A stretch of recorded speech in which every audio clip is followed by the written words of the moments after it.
Hello, and welcome to today's webinar on developing your child's preschool IEP with Amy McDougall. During this live webinar, Amy will discuss the mandated elements of an individual education plan and outline guiding questions to ensure that your child's individual needs, particularly those related to PWS, are addressed as you work in collaboration with your district to develop your initial preschool IEP. Before we begin, a few notes about participation. My name is Andrea Lucy, and I'm the Membership and Chapter Coordinator at PWSA USA. Your audio was muted when you joined the call. Questions can be submitted via the question box on your screen. We should have ample time for questions after the presentation. In 1975, parents Fausta and Jean DeTierling learned that their child had Prader-Willi syndrome. A referral to the Child Development and Mental Retardation Center, now the Center for Human Development and Disability, at the University of Washington brought the DeTierlings together with other parents and professionals acquainted with the syndrome. Together, these committed individuals formed a group called the Prader-Willi Syndrome Parents and Friends, now Prader-Willi Syndrome Association of the USA. The first PWSA USA member registered on May 1st, 1975. Over a year later, membership had grown to 140. PWSA USA was officially incorporated in 1977. 4 decades have passed since PWSA USA's founding, and we remain unique in the terms of the breadth and depth of all that we offer. For over 40 years, the commitment and support of our community has enabled us to fund life-changing research, deliver life-saving resources and support, and spread awareness and education to make the PWS community stronger than ever. We continue to be a self-sustaining, internationally recognized leader, empowering those affected with Prader-Willi syndrome to enjoy a productive life in an informed and accepting community. We are a collaboration of families, individuals, researchers, healthcare practitioners, and professionals working together to strengthen the efforts in our areas of awareness, family support, research, education, and advocacy. These 5 pillars serve as the foundation for who we are, what we do, and what we can get accomplished as we work together to improve the lives of those affected by Prader-Willi syndrome. It is now my pleasure to introduce our presenter. Amy has been a practicing school psychologist in New York for 18 years. Her professional experiences span preschool to high school, with her responsibilities encompassing consultation, behavior intervention, crisis support, evaluation, and serving as the chairperson for both CPSE and CSE. In her personal life, Amy is currently serving as president of the Prader-Willi Alliance of New York. She and her husband, Harry, have 3 children, Stephen, age 24, Noelle, age 17 with PWS, and Logan, age 16. Prior to the advent of social distancing, her spare time was spent at hockey rinks, lacrosse fields, horse barns, and dance studios, cheering on her children. Welcome, Amy.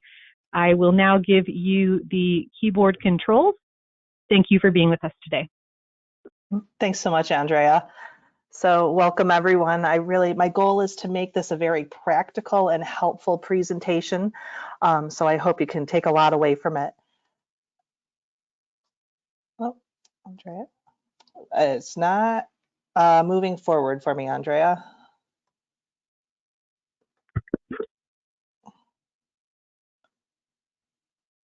Sure, let's try that again, see if it's working for you now. All right. There we go. Thank you so much. All right. So a couple little goals for today. Really what I want to make sure that we do is we outline the difference between how we define a disability between early intervention and preschool services. Touch on the different essential components of an individualized education plan, and then really focus on what the PWS specific needs are that should be addressed in the varied sections of the IEP. I'm going to do my best not to lapse into what my husband calls psychobabble and start using a bunch of acronyms. But hopefully I will not do that. If I do, please feel free to put a note in the chat box or something just to try and catch me if I do it. So when you look at the difference between early intervention and preschool services, the law of the land that we're looking at is the Individuals with Disabilities Education Act. The distinctions really look at kind of that dividing line of 3 years of age. So some of the big differences are in early intervention. What they look at is if there's a developmental delay in several different areas, or, and I really emphasize the word or, there's a diagnosed physical or mental condition that has a high probability of resulting in a developmental delay. So what you find is that the model is really a lot more medical, in its emphasis. So you'll find that you can have a diagnosis, and if there's a chance that your child's going to have a really significant delay, you can a lot of times get services. You're just automatically eligible. Once you hit that 3-year kind of line and you start looking at more preschool and eventually school age services, they're a lot more specific about what they're looking for in terms of providing services. So IDEA outlines that you need to either have an intellectual disability, a hearing impairment, speech or language, visual impairment. It lists off a couple different things. Obviously, Prader-Willi is not specifically listed there, but certainly Prader-Willi could align with several of those different things there. But you start looking at those different areas of disability, and then it says and that and is the big thing that you really need to emphasize and look at, is that you're looking at, is there a reason or a significant area of deficit that you need to have special education or a related service to address that? And the way I kind of look at it is when you're having that evaluation done to transition from early intervention to preschool services, I think we've spent so much time really trying to help our kids make progress and show success, and we're celebrating all those things, and we really don't want to hear that there's still those areas of deficit. But the reality is that, you know, low scores on those evaluations are okay, because what it means is that there's something that's just, it's still an area of need. It's something that needs to be worked on. And so, because if there isn't an area of deficit, then there's no point in providing services. Special education isn't necessary. So I really encourage parents to think about, yep, you know what your child's successes are, you know what their strengths are, you know that they're there, but let's think about where we still need to grow. And also really think about, a lot of times we put a lot of structures and supports and we pre-teach and we prep things. You want to think about what your child would do if they were left completely to their own devices with no adult support, no prep for a situation. And if you're looking at a child where you're like, wow, you know, I do this and this and this and this to make sure that they can be successful, then you want to make sure that your testing and your discussion about your child's needs is reflective of all the things that they need to be successful. Because if they can't do it on their own, then it's not a mastered skill. So in terms of an individualized education program, which is what you're going to be looking at having within the preschool, it's really a written statement that just includes everything that's going to address those unique educational needs. So the way that I've laid it out here on the slide isn't necessarily how the IEP form in your state is going to be laid out. But professionally, this is kind of the progression that I work through in terms of writing an IEP. So I'm sharing it with you that way. So what you do is you kind of start out thinking about, where is my child at in terms of their current performance? So academic achievement, learning characteristics, their social needs, their physical development, and their management. We'll flesh all those out in a few minutes. But when you look at where are they at right now, what can they do? That's going to say, well, what are our goals then? Where do we want to go from here? So you want those goals to be something that are measurable. So you need to know, you know, how do we know when we've gotten there? So it can't just be some arbitrary, you know, they'll play, you know, with other kids. Well, how do you measure that? What does that mean? How can you really look at that? And you want to set a goal that's going to be reasonably accomplished within the next year. And then you kind of move from, okay, here's where we're at. Here are the goals that we've set. Now, what services do they need to get there? So then you start talking about, you know, what are the teacher services? What are the related services? What modifications do they need to their environment? What do staff need to know? Do they need training? Do they need professional development? And then that kind of leads on into the idea of, you know, how much participation do they have with non-disabled children? There are things that if you went and you looked at IDEA and it gave you the mandated parts of an IEP, there are just some things that aren't necessarily things that you need to worry about just yet. So like transition or the age of majority, things like that, those are down the road, but these are really the highlights that you need to focus on right now. So I'd like you to take a moment for self-reflection.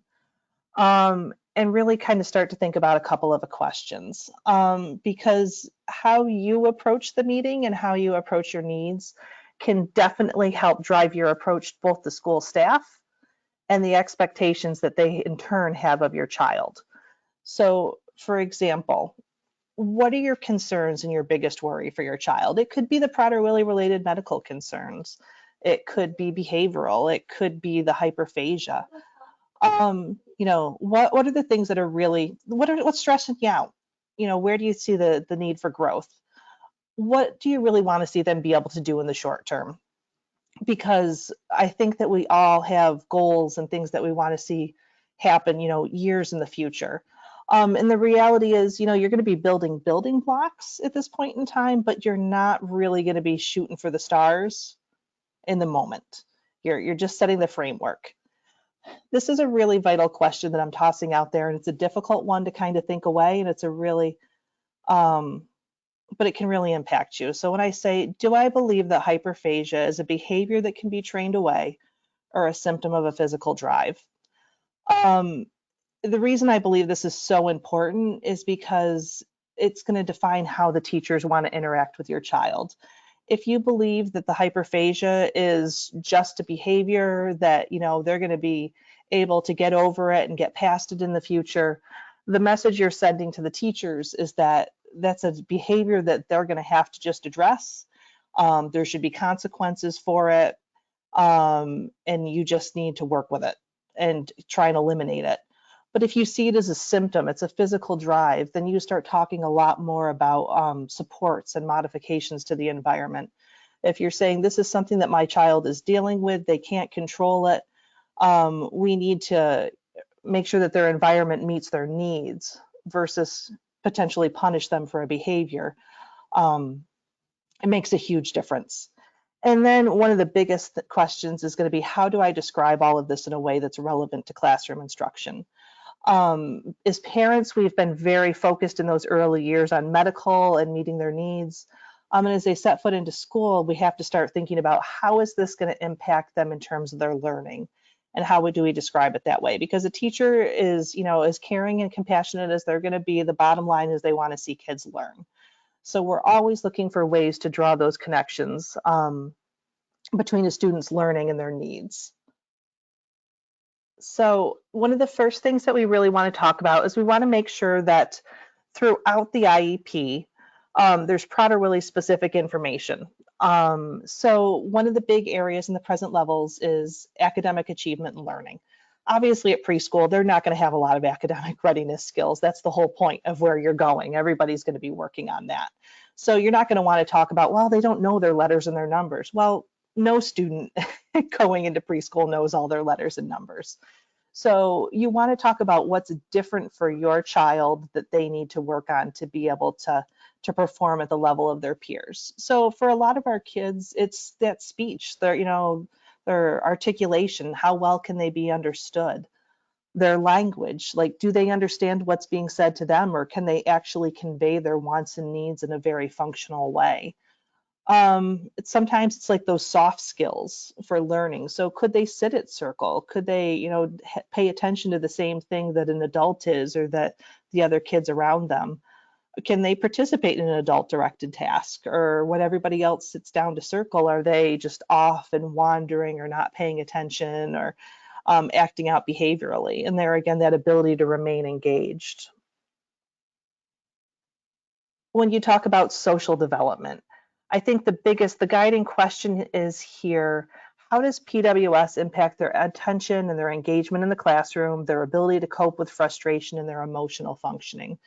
So I listed off a bunch of different variables that might be there. So, what do they do to cope?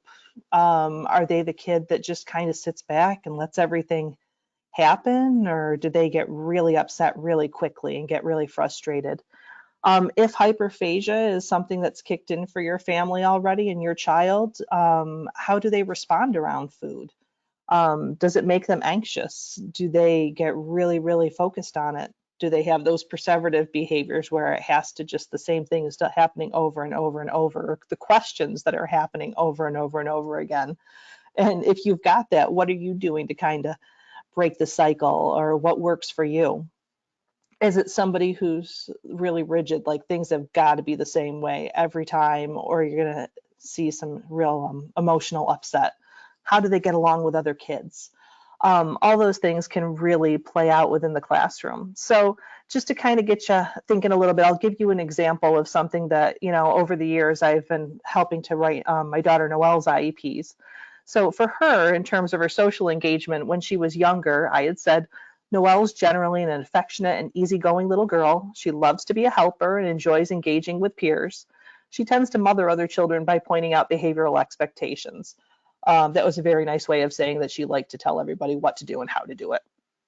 But expressive language difficulties can interfere with her ability to communicate with peers and adults, even those familiar with her.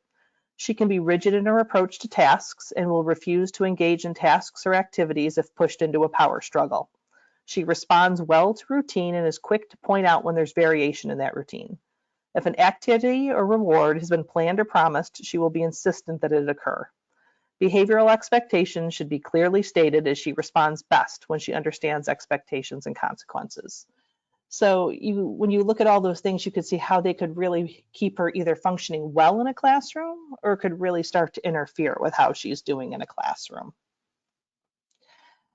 The physical development section of the IEP is definitely one where a lot of things could come up for Prader-Willi. So my kind of guiding question is, in addition to motor skills, because obviously we all think about those fine and gross motor skills, how does the syndrome impact energy levels and endurance for tasks, and what should staff be aware of medically? So obviously, like I said, you've got the fine and the gross motor skills, and even you need to differentiate at times with motor planning. So it's not so much can they perform a skill, but can they figure out how to do new things without multiple repetitions of how to do that skill?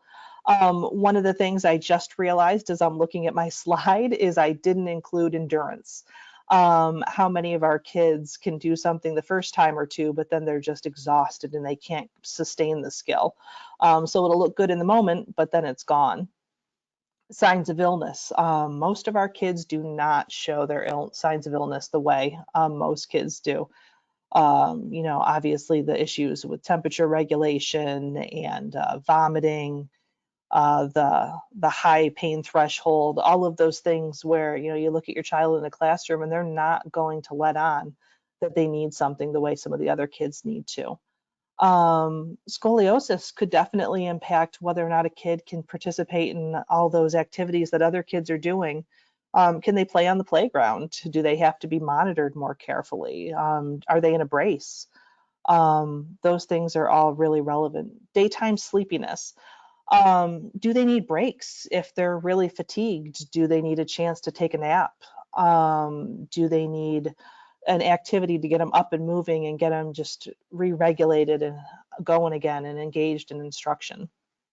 Things that people might just want to be aware of, the kids who have the really thick saliva and aren't drinking as much. Kids who have gastrointestinal issues, what should people watch for?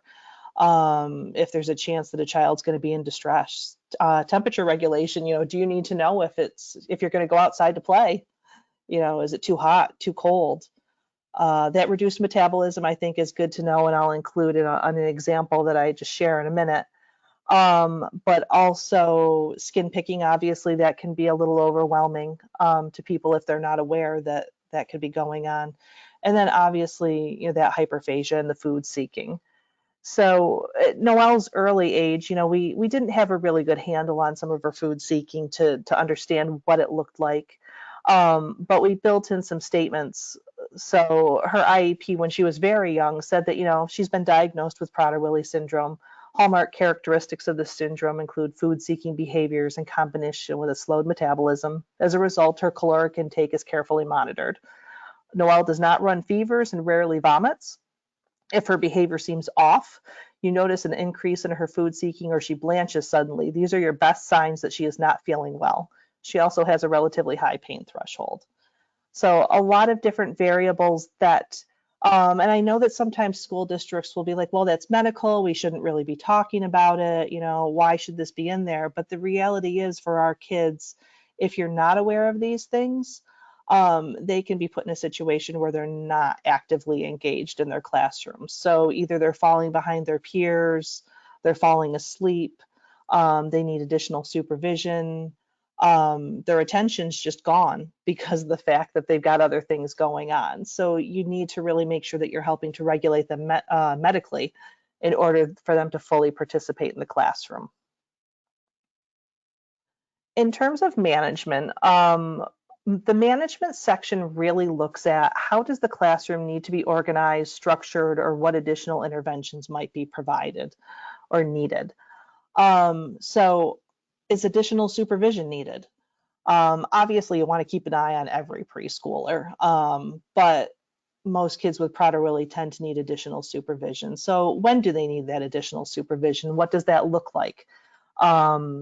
Does their classroom need to be set up so that things are out of reach, not available? For Noelle, she would very happily help herself to something out of the garbage can. So the garbage cans weren't staying in the room. She couldn't have food used in instructions. So that could be a number of different things. Are they using food as like a manipulative where, you're counting M&Ms, or your problems talk about, apples and oranges, or are they using food as rewards? You really want to make sure that there's consistency between adults, and that includes communication with substitutes. Most of these kids can read adults very, very well. So even if they can't verbalize their understanding of things, they often know which adult is going to be the one that might be the most loose with some of the restrictions, and or might be what we often called an easy target at my house. Special events. If someone's going to be bringing food into the classroom, what will that look like? And we really don't want to be looking at just having our kids be excluded or exempted. So how are they going to look at that? If something's coming in, will they give you the chance to have an alternate activity or food, or should your child be given the opportunity to have what everybody else is having? That's kind of a personal discussion. But how do you promote communication with home as well so that you have some involvement there? So for example, what we had written into Noelle's when she was very young is that Noelle should not be allowed to eat anything other than what is provided from home or has been previously approved by her parents. She responds well if reminded that she has her own special food rather than simply being told that she cannot have something else. Rewards should be in the form of non-edible items such as stickers or special privileges. All food items in a classroom setting should be secured in a location out of Noelle's reach. During snack and meal times, Noelle needs to be carefully monitored to ensure that she does not beg or take food from her peers. The disposal of leftover food should also be monitored, as Noelle will eat food off someone else's plate or out of the trash on occasion. If a craft or art project involves food items, an adult should monitor her work and hand individual items to her as she completes the project, in order to prevent her from having the opportunity to eat the materials. The use of typically non-edible items that could be mistaken as edible, such as Play-Doh, should also be monitored. So once you've set up all those different present levels of functioning, then you want to start looking at the rest of the IEP.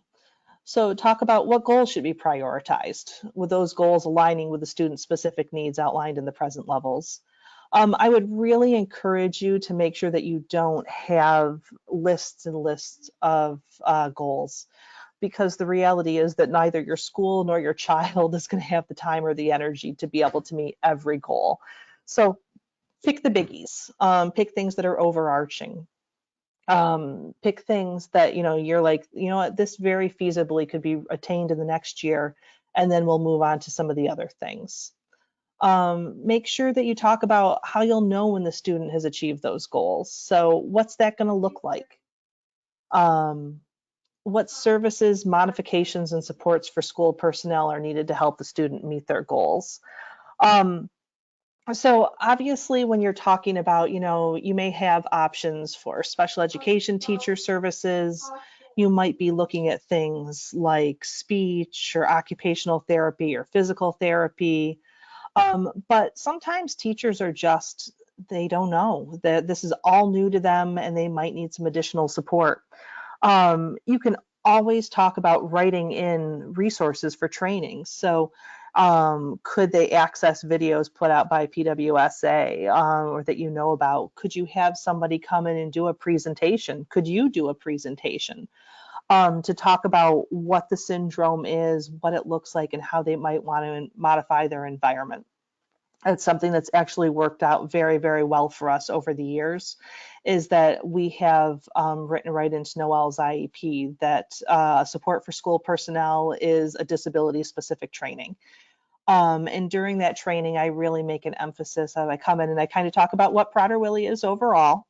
I talk about what it could be, what they're not necessarily going to see because Noelle's not showing because none of our kids show every, physical sign or symptom of Prader-Willi. And then we talk about her specifically. I really also make an effort to build relationship, because what I have found is that in terms of helping them to feel like they're on the same page as you and that you're all working towards helping your student learn versus just telling the staff at school what they have to do, it definitely tends to go a whole lot further. And then if the goal is always to be in the least restrictive environment. You'll hear people toss out the term LRE.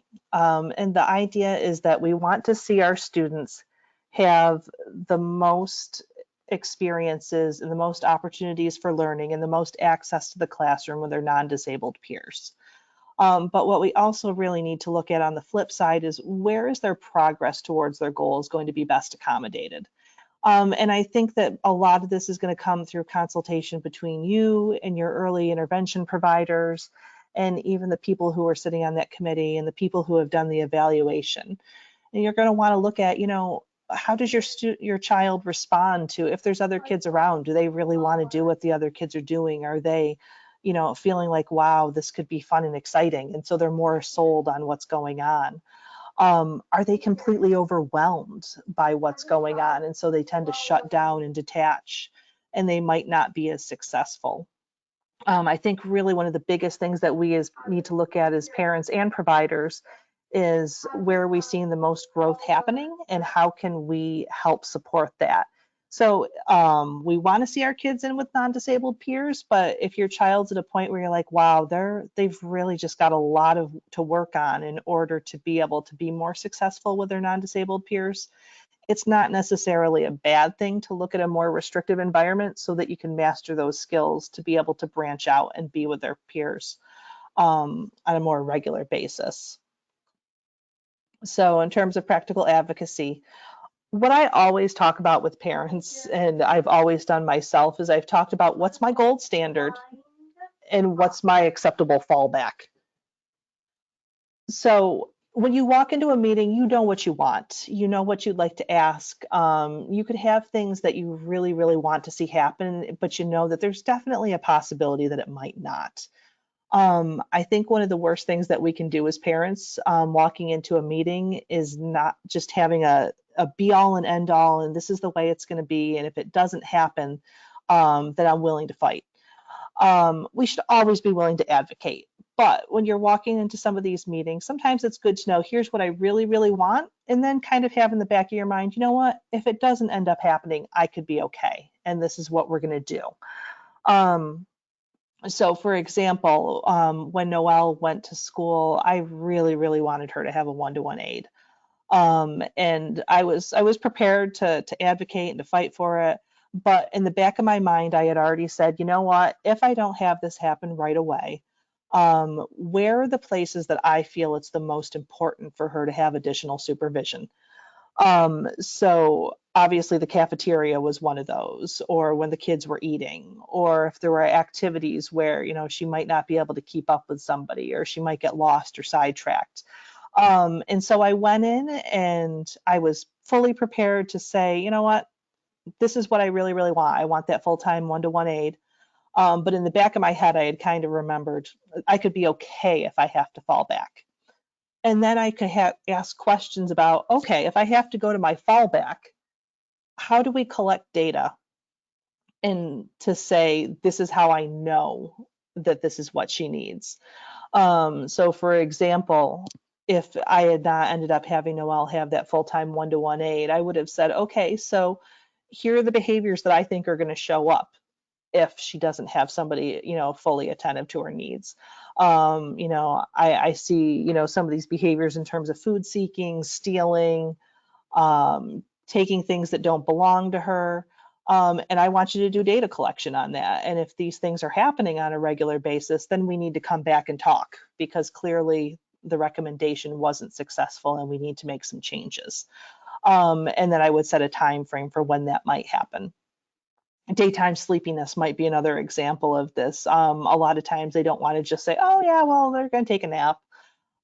So if you don't have something to address that built in, you might say, okay, I really want to know, how often are they falling asleep? How long is this lasting for? When do you know, how much is that keeping them from paying attention in class? How much classwork are they missing out on? There again, it gives you a chance to come back and make that informed decision. And then really, I put document. One of the things that you can do is not necessarily in an adversarial way, but I would always, if I had a conversation where I felt like somebody might not necessarily remember it, I would send up a follow-up email where I'd say, hey, thanks so much for talking with me today. You know, I'm really grateful that we're going to be doing this and this. Knowing that we're going to be looking at monitoring, you know, such and such a behavior. You know, I really appreciate the fact that you're going to be, and then lay out exactly what you talked about, and then say, here's when I plan to follow up with you. I think one of our biggest problems is that when we often trust that, you know, conversations are going to be remembered, and then somebody doesn't remember it the way we do, it often feels a lot more adversarial and confrontational. So just putting it out there in writing in a very positive way does give you a point of reference for when you come back later. And the biggest thing I really want to encourage each of you as you go through this is to remember, this is a journey. One of the things that I realized when I went back and looked at some of Noelle's IEPs from when she was younger is I was like, wow, I did not do a stellar job on that. That is not my best work. So there are things that I've learned and we've tweaked and we've modified over the years. And, you know, we've worked through and we've figured out. Other times there are things that aren't necessarily of concern to you right now. So for example, if your child is not actively food seeking, you know, you might put a reference to the possibility of this with Prader-Willi in your IEP, but if you're not actively food seeking, you may very well say, you know what, it's there, it's not necessarily happening right now, but here are the things to keep an eye out for, and get back to me if you see some of this. You don't need to cover everything that might possibly be an issue. Your IEP should really target the things that your child needs right here and now. Also, you know, you're going to meet at least yearly. You're always going to have an annual review. So once a year, you're going to get together. You're going to talk about your child's progress. You're going to talk about their successes. You're going to talk about what things they still need to work on and set new goals, and look at what makes the most sense going forward. Things are always going to evolve. You're always going to come back and revisit, but there are definitely things that, and this is actually my daughter, Noelle. I just love this picture of her. But there's things that she's doing now that I never would have dreamed she would do when we started out in preschool. So I would encourage you just to, as you do this, you know, think about where you'd like to go, think about how you'd like to see your child be successful and what you think they need, but really tailor it in based on what you know.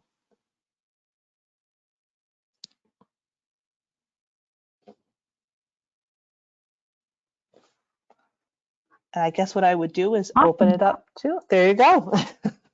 Yeah. Thank you, Amy, for your presentation. If you have any questions, please feel free to submit them via the question box on your screen.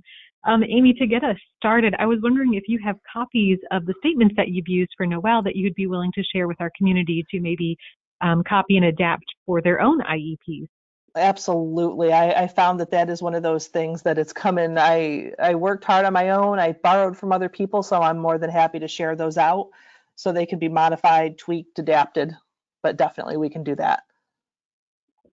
Awesome. That's fantastic. And while our attendees are typing out some questions, I do have a few more for you. Sure. When you sure. So when you were talking about documenting everything, what do you recommend people catalog or keep on file in regards to their child's IEP? Are there any specific things that they may want to hold on to for the future?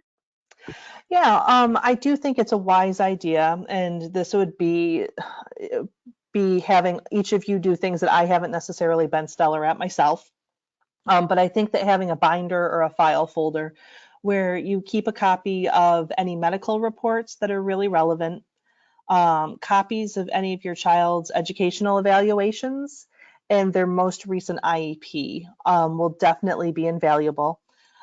If you do need to have some of those ongoing conversations in terms of documentation, in terms of having dialogue and question, I would keep those emails printed at either, put them in a file or print them and put them in your binder, just so that you have a place to go back and look if you ever need to have a conversation down the road. And speaking of conversations down the road, what are some things that parents can do to talk to the next steps about maybe reevaluating or changing an IEP if they realize that it's not working for their child? Absolutely. I would say start with your teachers. Ask what, if they have any concerns, if there's anything that they would bring up, because a lot of times they're going to be the advocate that you're working with to have discussions about adding services. And at the preschool level, unfortunately, in early intervention, they have those service coordinators, and you have a point person.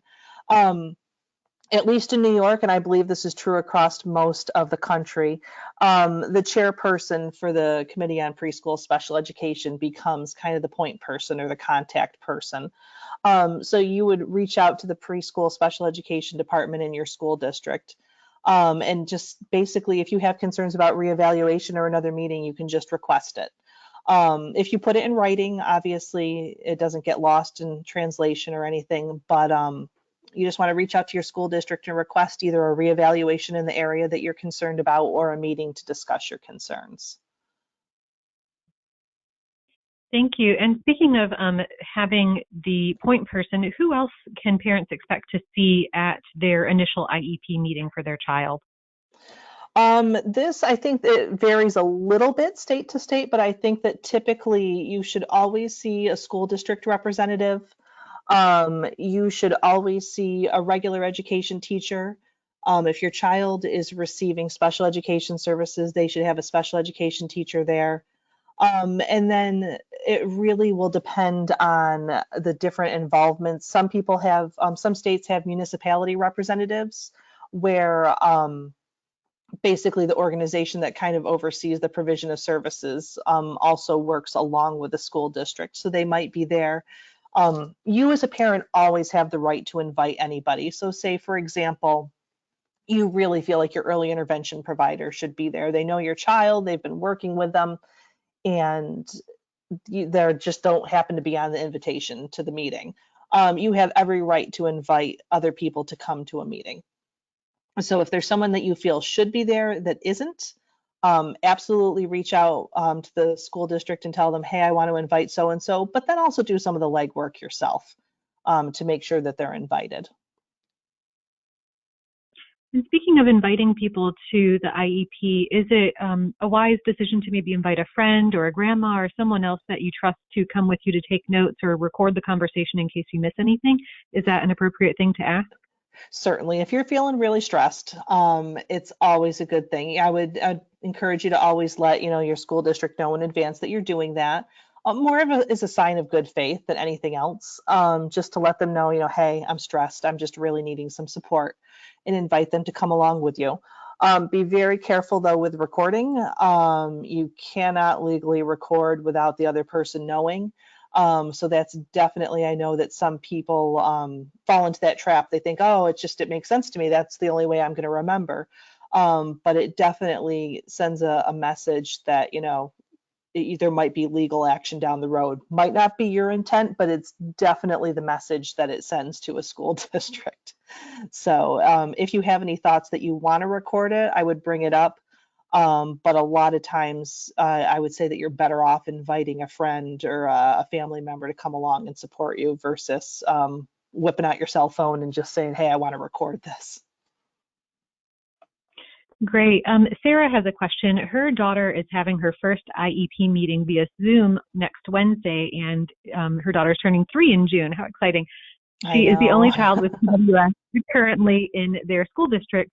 So how should Sarah go about conveying the food as a disability aspect? What I would definitely talk about is, and one of the statements that I'll include is that I talk a lot about food anxiety.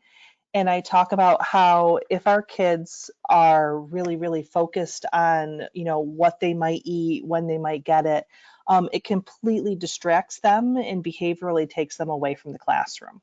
So whether it's behaviorally, they're just not, they're off across the room trying to get something, or if they're just sitting at circle, but they're looking somewhere else, it completely takes the emphasis off learning. So you really want to say, look, I know everyone's goal here is to make sure that, she's learning and she's gaining from the classroom instruction. And so because the drive for food is so intense, everything we can do to diminish that drive, or the opportunities for that drive to be a distraction, that's what we want to do if we want to promote learning.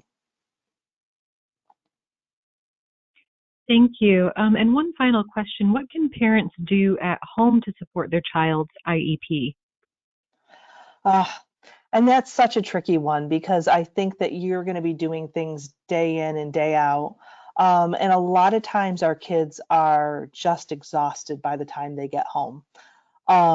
So I know that there were times that my daughter just worked and worked and worked, and she got home and she would just pass out. She would just fall asleep on the floor. So a lot of times what I really try to do is encourage parents to, certainly ask, your teacher, ask your classroom, ask your speech, your OT, your PT person, is there something that we can do to encourage them to do stuff at home? But unless there's something really pressing, I would encourage parents to, take opportunities for social time, for, just reading, sitting, playing, um, modeling how to ask questions, just kind of more foster a love of learning, than worrying about being a therapist outside of school.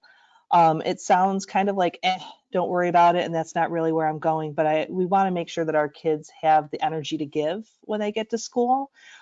So if you can enjoy the family time and just foster, like I said, that love of learning through just fun activities versus worrying about meeting the IEP goals, I think it turns into much more of a wraparound service for your child. Well, thank you, Amy. It doesn't look like we have any more questions from our attendees today. So thank you once again for coming and for doing this very informative presentation. To all of our attendees today, if you have any additional questions for our presenter, please submit them to info@pwsausa.org, and I will forward your email along to Amy. You can also keep the conversation going by joining one of our many Facebook support groups. Just send us an email again at info@pwsausa.org if you would like to be added. After the webinar ends, we would invite you to take a brief 5-question survey to let us know how we did. A recording of this webinar will be available for anybody who missed today's presentation or would like to watch it again. Thank you again, Amy, for joining us today, and stay safe, everybody. Have a good evening. Thank you so much.